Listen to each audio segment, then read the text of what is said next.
Baik, hari ini adalah perjalanan kita terakhir, yaitu jemaat di Laodikia. Dan itu terdapat di dalam Alkitab, di dalam Wahyu pasal 3 ayat 14 sampai yang ke-22. Demikian firman Tuhan kepada jemaat di Laodikia. Dan tuliskanlah kepada malaikat jemaat di Laodikia, inilah firman dari Amin, saksi yang setia dan benar, permulaan dari ciptaan Allah. Aku tahu segala pekerjaanmu, engkau tidak dingin dan tidak panas. Alangkah baiknya jika engkau dingin atau panas. Jadi karena engkau suam-suam kuku dan tidak dingin atau panas, aku akan memuntahkan engkau dari mulutku. Karena engkau berkata, aku kaya dan aku telah memperkaya diriku dan aku tidak kekurangan apa-apa. Dan karena engkau tidak tahu bahwa engkau melarat dan malas, miskin, buta dan telanjang, maka aku menasihatkan engkau supaya engkau membeli daripadaku emas yang telah dimurnikan dalam api, agar engkau menjadi kaya, dan juga pakaian putih supaya engkau memakainya, agar jangan kelihatan ketelanjanganmu yang memalukan, dan lagi minyak untuk melumas matamu supaya engkau dapat melihat. Barang siapa kukasihi, dia kutegur dan kuhajar. Sebab itu relakanlah hatimu dan bertobatlah. Lihatlah, aku berdiri di muka pintu dan mengetuk. Jikalau ada orang yang mendengar suaraku dan membukakan pintu, aku akan masuk mendapatkannya, dan aku makan bersama-sama dengan dia, dan ia bersama-sama dengan aku. Barang siapa menang, ia akan kududukkan bersama-sama dengan aku di atas tahtaku, sebagaimana aku pun telah menang dan duduk bersama-sama dengan Bapakku di atas tahtanya. Siapa bertelinga, hendaklah ia mendengarkan apa yang dikatakan Roh kepada jemaat-jemaat. Amin. Nah, kota Laodikia ini kurang lebih berjarak. Kalau orang ujung lagi kita dari sini lagi ya. Oh iya. Kan, tapi ini gerejanya kan? Nah, Bapak nanti kita doa sebentar saja. Iya, baik. Iya, baik ya. Nah, ini kota Laodikia ini dekat dengan Philadelphia. Tadi kurang lebih 60-70 kilo kurang lebih ya. 60-70 kilo. Dengan Philadelphia dengan 150. Jadi ada 150 ya. Dan ini berdekatan juga dengan tadi disebut tadi Hierapolis dan Kolose. Tadi disebutkan tadi ya. Dan Kolose di sana. Sorry. Mendingan berdoa dulu baru keterangannya kita di dekat sana. Apanya? Berdoa dulu. Enggak, ini karena terakhir. Lebih bagus dituntaskan aja sampai clear seperti di awal. Gitu saya kan? Kolose di sana. Ke Kolose di sana. Nah, Hierapolis di sana. Ya, betul ya. Nah, ini dia tadi kan. Nah, ini kota ini sudah ya kita lihat sekarang udah kosong ya. Nah, ini ada di wilayah Denizli. Masuk di wilayah Denizli. Nah, kota ini dibangun oleh Raja Syria bernama Antiochus II pada tahun 250 sebelum Masehi. Nah, nama Laodikia ini diambil dari nama istrinya, Laodice. Makanya ini disebut namanya Laodikia. Nah, kota ini ya Laodicea kalau tulisannya Laodicea.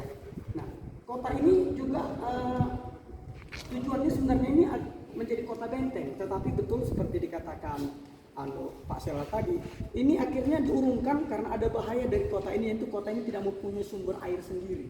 Dia memang tidak punya sumber air sendiri. Kebutuhan air didapatkan dari saluran air, dari aquaduk.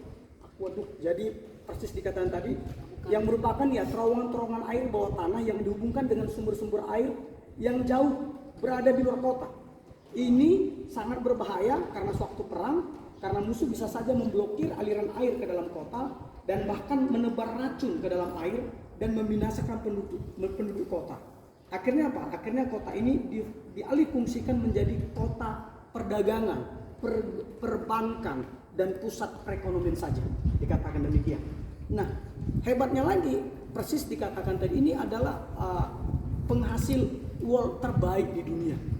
Di wilayah ini penghasil wool terbaik. Bahkan ketika saya cari, ini wool hitam juga dihasilkan dari tempat ini. Selain dari wool kuning yang dari domba yang minum air kuning, tapi juga dihasilkan ada bisa warna hitam. Jadi harganya sangat tinggi sekali. menghasilkan apa lagi selain pakaian? Menghasilkan permadani. Makanya tadi masih banyak kita lihat permadani. Dan juga ini sangat maju juga karena punya namanya sekolah kedokteran. Ada universitas yang menghasilkan salep mata. Ya.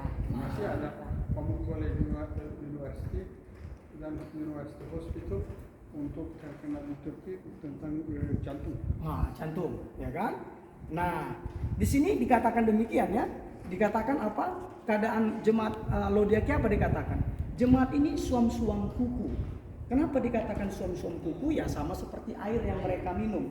Nah, karena wilayah ini dialiri dari dua sungai, satu dari Hierapolis yang panas, satu datang dari Kolose yang dingin. Jadi ketika bercampur itu menjadi suam-suam kuku seperti itu. Nah, baru berikutnya lagi di Laodikia ini jemaat tidak mengalami penganiayaan. Mereka itu hidup makmur.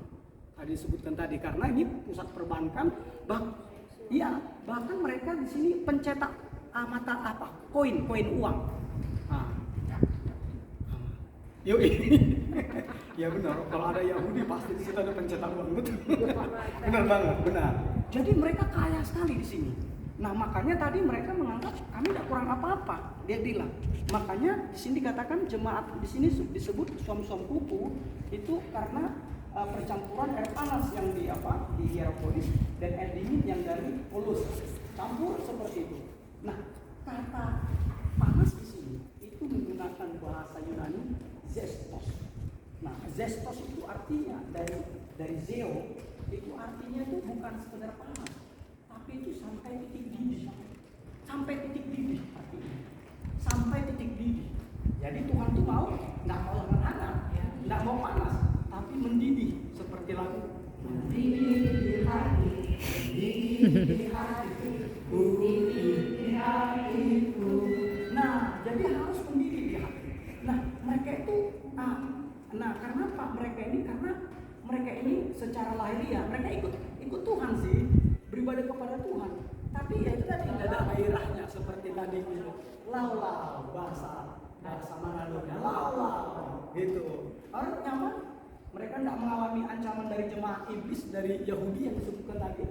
Kalau di mana ada Yahudi, di situ biasanya kekristenan itu pasti dianiaya, selalu difitnah dan selalu difitnah. Nah di sini tidak ada, jadi aman di sini. Nah rupanya keamanan itu, kekayaan itu membuat mereka terlena. Nah oleh karena itu saya catat di sini penyebab suam-suam kukunya ada dua, itu mereka puas diri. Karena pada ayat 17 dikatakan ya mereka udah kaya, mereka udah punya apa-apa. Dia bilang di ayat 17 itu dikatakan apa?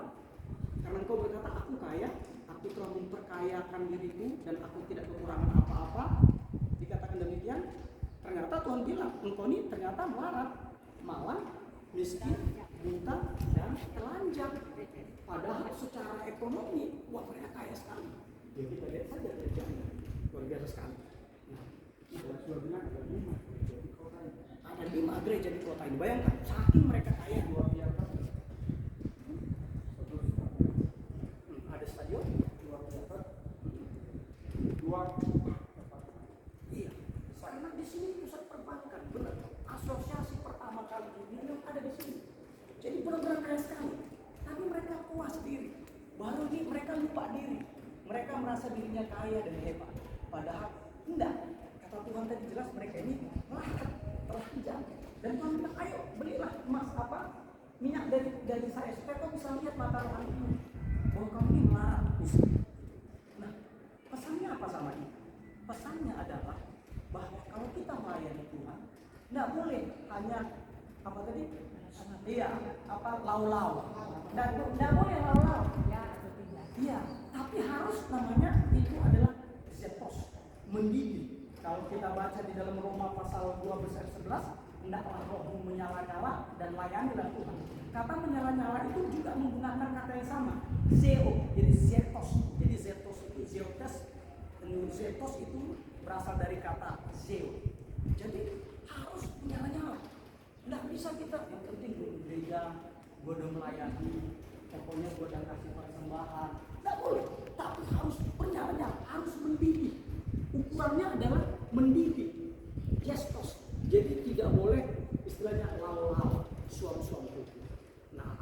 kita sudah mulai ada seperti ini, sudah waktunya kita minta pelumas dari Tuhan, supaya mata rohani kita dibuka, punya pelumas dari Tuhan, supaya kita dibukakan mata rohani kita. Iya, kita dilakukan karena rutinitas atau karena roh yang bernyala-nyala, karena roh yang bernyala-nyala. Ya, puji Tuhan, saya berharap kita semuanya dengan roh yang bernyala-nyala. Seperti saya yang seperti itu, apapun yang terjadi, papa terus, maju terus, tetap produktif, harus seperti itu, tidak boleh itu. Baik ya, jadi yuk harus bernyala-nyala, berapi-api, tidak boleh. Harus mendidih, karena itu artinya gestos itu artinya adalah mendidih. Jadi Tuhan tidak mau yang tidak mendidih.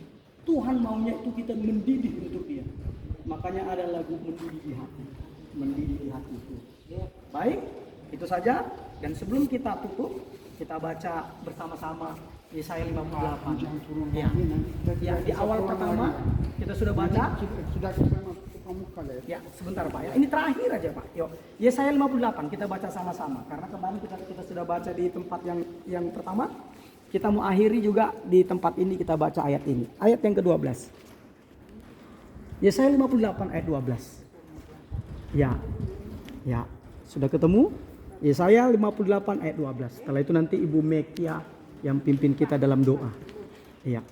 Kata-kata engkau kita ganti aku. Ya, kata-kata engkau kita ganti aku. Yuk. Yesaya 58 ayat 12. Ya. Dibagi orangnya? Sudah? Sudah Ibu? Yesaya 58 ayat 12. Setelah itu Ibu Mekia yang pimpin kita dalam doa. Sudah ketemu Ibu? Yuk. Sudah Ibu? Oke. Sudah ketemu? Jadi kata aku ya. 1, 2, 3.